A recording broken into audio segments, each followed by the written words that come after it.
आज 11 अगस्त 2023 की मुरली है।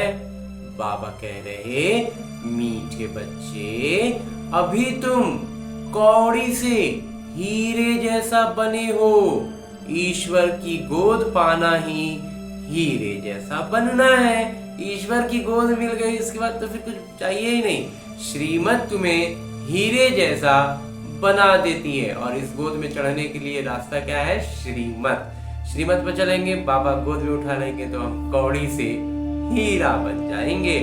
और आगे मेरे बाबा प्रश्न पूछ रहे हैं कि सतयुग में किसी को तो ताउसी तख्त यानी बादशाही और किसी को दास दासी या प्रजापद मिलता है, इसका कारण क्या है?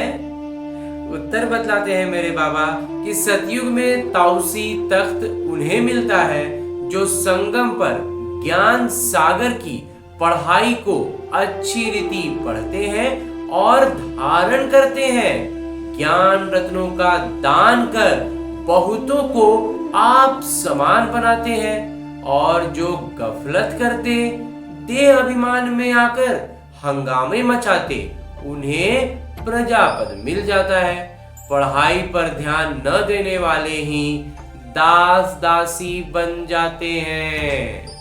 ओम शांति। धारणा है, सुख देने वाले पिता, शिक्षक, सद्गुरु का लिहाज जरूर रखना है। उनकी मत पर चलना ही उनका लिहाज है। उनका लिहाज रखने का मतलब क्या? उनकी मत पर चलना, श्रीमत पर चलना। घर का काम काज करते स्वयं को ईश्वरीय पिता का छात्र समझना है। पढ़ाई पर पूरा ध्यान देना है। मुरली मिस नहीं करनी है, मुरली छूटनी नहीं चाहिए। सचखंड के लिए सच्ची कमाई करनी है।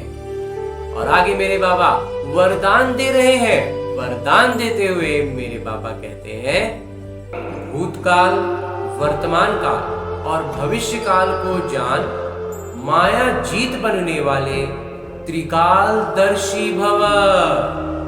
जो बच्चे तीनों कालों को जानते हैं वे कभी भी माया से हार नहीं खा सकते, क्योंकि वर्तमान क्या है और भविष्य में क्या होने वाला है, दोनों ही त्रिकालदर्शी आत्मा की बुद्धि में स्पष्ट रहता है। क्या हूं और क्या बनने वाला हूं, वर्तमान और भविष्य दोनों का उन्हें नशा रहता है।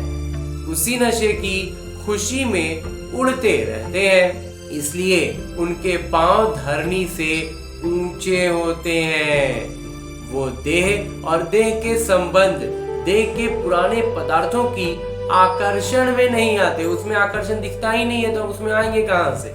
और अंत में स्लोगन है, मुरली का उपदेश है कि जिनके पास सरलता का गुण है उनके लिए संगठन में चलना बहुत सहज है।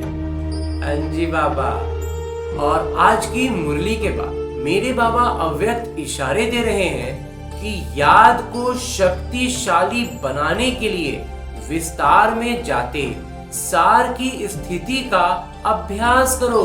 जाना विस्तार में है, किसी को भी समझा रहे, कुछ भी बता रहे, अपने ही बुद्धि में स्पष्टता ला रहे तो उसके विस्तार में जाएंगे, लेकिन सार में रहते हुए ये करना है। इस स्थिति का बाबा कहते हैं अभ्यास करो। विस्तार में सार भूल ना जाए। विस्तार में जाने लग गए तो फिर विस्तार में ही खो गए। वो बाबा कहते हैं नहीं, सार को भूलना नहीं है। खाओ पियो सेवा करो, लेकिन न्यारेपन को नहीं भूलो। साधना अर्थात शक्तिशाली याद। साधना का मतलब क्या है? याद जो मतलब शक्तिशाली है। निरंतर बाबा के साथ दिल का संबंध।